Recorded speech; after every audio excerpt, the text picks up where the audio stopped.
Hi there, this is Andy Wolf, and I first called Tax Solutions Now. The person who answered the phone was young.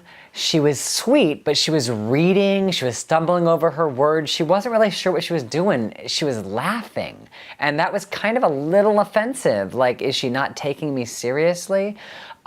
She did get into it. She was personable with me and broke out of her routine of reading from a script. When I showed hesitation, she was like, "What?" And she stopped and she asked me questions to get me to try to be more comfortable. So that was a little nice. Then she looked stuff up and tried to get me to a person that could actually start working with me, and she looked up and tried to find his name and his phone numbers. There was an 800 number, 844, and also a personal cell phone, which seemed kind of weird. And she said she would transfer me to him, and I said I was worried and didn't want to do it and just email me and whatnot. So we ended the call. Then I received a text shortly thereafter from that gentleman whose name was different and his company was different. So that was really, really interesting. It wasn't Tax Solutions Now, it was Wall and Associates. And his name wasn't Tom, it was Matt or something. So there was a lot of iffy stuff. I felt like she was young and new, and if I had to rate her, I would give her a 6. Now, I called Independence University, and that's an online university, and the first person that answered the phone, he was reading from a script and a little awkward with his words. He was bright and cheerful. He never identified himself. Very, very interesting. And I think the first person also, the first one didn't identify herself either. Odd. Then he transferred me to someone who could actually talk to me, and she was an admittance counselor, an admittance person. She was very, very personable.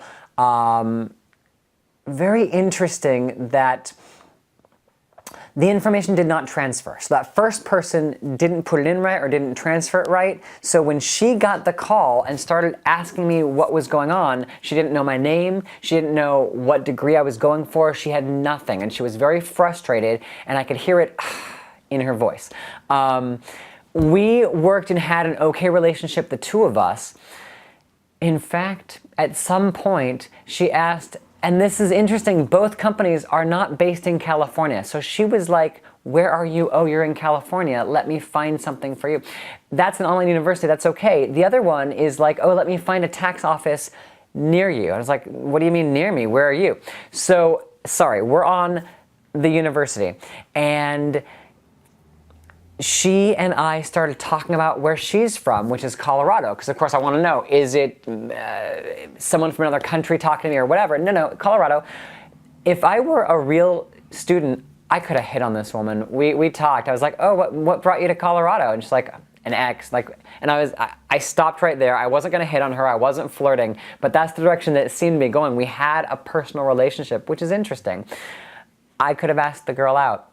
But I then said, "I'm sorry," and she said, "No problem," and we got back to business, and she did tell me a lot more about the university, about the 2 different degrees.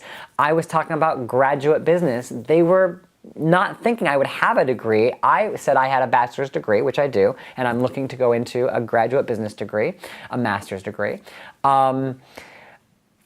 I didn't allow her. She would have actually right there taken my application over the phone and done everything here. And instead, she's going to email me. And then whenever I'm ready to start the program, I can email her back and start that process. So if I had to rate her, she was very personable. She seemed knowledgeable. She was frustrated with the fact that it wasn't working the way that it was supposed to be working. See, no glasses. And yeah, the system itself wasn't working, and so the people talking to one another, it doesn't seem to be working. So I would give her an 8. She was very nice and knowledgeable, but everything wasn't right, and she showed it, and I could tell she was frustrated. Thank you very much. This is Andy Wolf, Customer Service Advocate.